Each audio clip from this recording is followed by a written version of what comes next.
क्या इजराइल को छोड़ हमास के लिए अमेरिका अपनाएगा नरम रुख? 28 चली जाने से दहल उठा हमास। क्या नेतन्याहू ने क्लस्टर बॉम्ब से मचाई है तबाही? मिडिल ईस्ट में तनाव एक बार फिर से तेजी से बढ़ रहा है। नमस्कार, मैं हूं आशीष त्रिपाठी। गजा में बुधवार को हुए इजरायली हवाई हमलों में कम से कम 28 फलस्तीनियों के मारे जाने की खबर है और यह हमला उस समय हुआ जब इजराइल और हमास के बीच संघर्ष को लेकर के विराम चल रहा है और संघर्ष विराम को लेकर अंतर्राष्ट्रीय चिंता पहले ही गहराती जा रही है।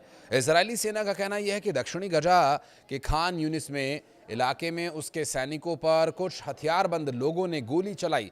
सेना के मुताबिक यही संघर्ष विराम उल्लंघन का कारण बना और जवाबी कार्रवाई में हमले किए गए। इजराइल ने दावा किया कि उसके किसी सैनिक को चोट नहीं आई। हमास ने इन दावों को खारिज करते हुए हमले को खतरनाक उकसावा बताया और कहा इजराइल अपने लगातार अपराधों को सही ठहराने की कोशिश कर रहा है। हमास ने अमेरिका से तुरंत हस्तक्षेप कर इजराइल पर दबाव बनाने की अपील की। यह घटना ऐसे समय में हुई जब संयुक्त राष्ट्र सुरक्षा परिषद हाल ही में अमेरिकी राष्ट्रपति डोनाल्ड ट्रंप की उस योजना का समर्थन कर चुकी है जो संघर्ष विराम से आगे बढ़कर स्थायी शांति और पुनर्निर्माण की रूपरेखा देती है।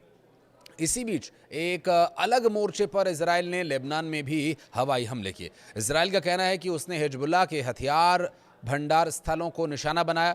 वहीं द गार्जियन की एक रिपोर्ट के मुताबिक दक्षिणी लेबनान में मिले धातु अवशेषों की जांच 6 हथियार विशेषज्ञों ने शुरू कर दी, जिसमें संकेत ये मिल रहे हैं कि या ये तो 2 नए प्रकार के क्लस्टर बॉम्ब हो सकते हैं या फिर ये अवशेषवादी जिनकी जो पाए गए टुकड़े हैं वादी बरगूज और वादी देईर सिरयान में पाए गए। अगर यही पुष्टि होती है तो 2006 के बाद पहली बार ऐसा होगा जब इजराइल पर क्लस्टर बॉम्ब के इस्तेमाल ऐसे प्रमाण सामने आए। उसके संबंध में विशेषज्ञों ने कहा कि टुकड़े 155 mm से लेकर M999 बारक इतान और 227 mm इतान जैसे गाइडेड मिसाइल्स के नए मॉडल्स के लगते हैं। क्लस्टर म्यूनिशन उन हथियारों को कहा जाता है जो हवा में या जमीन पर गिर करके कई छोटे बॉम्बलेट छोड़ते हैं और इन छोटे बॉम्ब में से लगभग 40% कई बार तुरंत नहीं फटते,